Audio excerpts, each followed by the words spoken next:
नमस्कार, मैं हूं अभिषेक जोशी और आप देख रहे हैं डिफेंस सूत्र। आज हम 4 अहम खबरों के बारे में बात करेंगे जो हमारे देश की सुरक्षा को एक नए स्तर पर ले जाने की तैयारी में है। अगर आप डिफेंस के मामले में नए हैं तो चिंता मत कीजिए, यहाँ सब कुछ आसान भाषा में समझाया जाएगा ताकि आपको ऐसा लगे कि आप कोई भारी भरकम टेक्निकल लेक्चर नहीं बल्कि किसी नए गैजेट की अनबॉक्सिंग देख रहे हैं। तो पहली खबर है अजरबैजान और भारतीय हथियारों के बारे में। अभी कुछ समय पहले अजरबैजान ने भारतीय हथियारों पर सवाल उठाए थे, पर अब वही देश भारत सरकार से हथियार खरीदने पर विचार कर रहा है। यह वैसा ही है जैसे कोई मित्र पहले एक नए फोन के फीचर्स पर शक करे, उस ब्रांड को गालियां दे और फिर फोन लॉन्च वाले दिन सुबह सुबह लाइन में लग के सबसे पहले वही फोन खरीदने आ जाए। इस बदलाव से साफ है कि मेक इन इंडिया के तहत भारत में बने हथियार अब दुनिया का ध्यान खींच रहे हैं। पहले अजरबैजान दूसरे देशों पर निर्भर था, पर अब वो भारत के MBRL multi barrel rocket launcher, जो एक साथ कई रॉकेट दागने वाला सिस्टम है, और UAV जिसे अनमैन्ड एरियल व्हीकल भी बोलते हैं, बिना पायलट के उड़ने वाले निगरानी विमान जैसे हथियारों को देख रहा है। ये सभी सिस्टम मजबूत, टिकाऊ और काफी सटीक है। बदली हुई परिस्थितियों में अजरबैजान को नए विकल्प चाहिए और भारत के हथियार उनकी यही जरूरत को पूरा कर रहे हैं। इससे भारत के अंतर्राष्ट्रीय बाजार में पहचान बढ़ेगी और निर्यात के नए रास्ते खुलेंगे। यही नया भारत है जो अपने हथियार खुद बनाएगा और बेहतर दामों में दुनिया को बेचेगा। अब वो समय नहीं रहा जब हमें बंदूक की गोलियां और गोला बारूद के लिए भी रूस या अन्य देशों पर निर्भर रहना पड़ता था।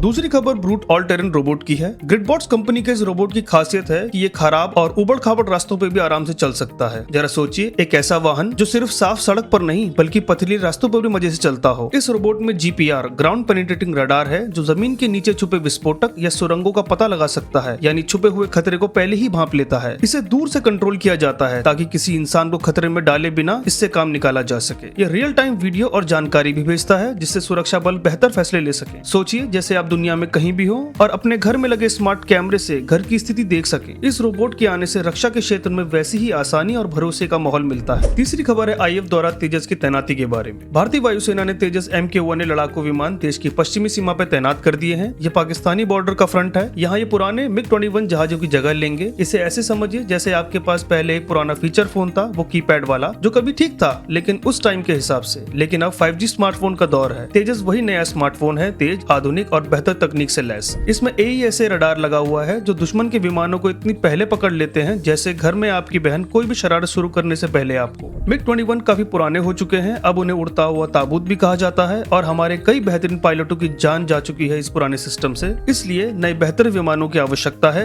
जहां तेजस MK-1A हमारी हवाई सुरक्षा को और मजबूत करेंगे। ये हमारी टेक्नोलॉजी में बढ़ती समझ और आत्मनिर्भरता भी दिखाता है। जैसे पहले आप भारी भरकम किताबें ढोते थे और अब हल्के फुल्के टैबलेट में सारी पढ़ाई का सामान रख के चलते हैं। चौथी खबर बांग्लादेशी ड्रोन पर चेतावनी की है। भारत ने साफ कह दिया है कि अगर बांग्लादेश की ओर से कोई भी ड्रोन भारतीय सीमा में घुसता है तो उसे वहीं गिरा दिया जाएगा। सोचिए आप फुटबॉल खेल रहे हैं और कोई दूसरी टीम का प्लेयर आपके गोल में घुसने की कोशिश करे तो तुरंत आप उसे रोकेंगे, है ना? ठीक वैसा ही सीमाओं पर भी है। बांग्लादेश की 67वीं सेना बैक्तार TB2 UAV का इस्तेमाल कर रही है जो तुर्की में बनाया हुआ है, जो रूसी यूक्रेन लड़ाई में काफी असरदार भी साबित हुआ था। यह ड्रोन ऊंचाई से निगरानी करके किसी भी हलचल पर नजर रख सकता है और जरूरत पड़ने पर हमला भी कर सकता है। भारत इन गतिविधियों को गंभीरता से ले रहा है ताकि कोई बिना इजाजत सीमा में ना आ सके। यह दिखाता है कि भारत अपने आसपास में हो रही गतिविधियों पर हमेशा पैनी नजर रखता है और कभी भी अचानक आने वाली समस्याओं से निपटने के लिए तैयार है। इन 4 खबरों से हमें पता चलता है कि भारत अपने हथियारों को अंतर्राष्ट्रीय पहचान दिला रहा है, उन्नत रोबोटिक टेक्निक अपना रहा है, आधुनिक लड़ाकू विमान तैनात कर रहा है और सीमाओं की सुरक्षा को भी मजबूत कर रहा है। उम्मीद है अब आप समझ गए होंगे कि हमारे डिफेंस सिस्टम में क्या नया और धमाकेदार हो रहा है। अगर आपको ये जानकारी पसंद आई तो हमारे चैनल को लाइक, सब्सक्राइब और कमेंट जरूर करें। मैं हूं अभिषेक जोशी, जल्दी और नए डिफेंस अपडेट के साथ वापस आऊंगा। तब तक के लिए नमस्कार।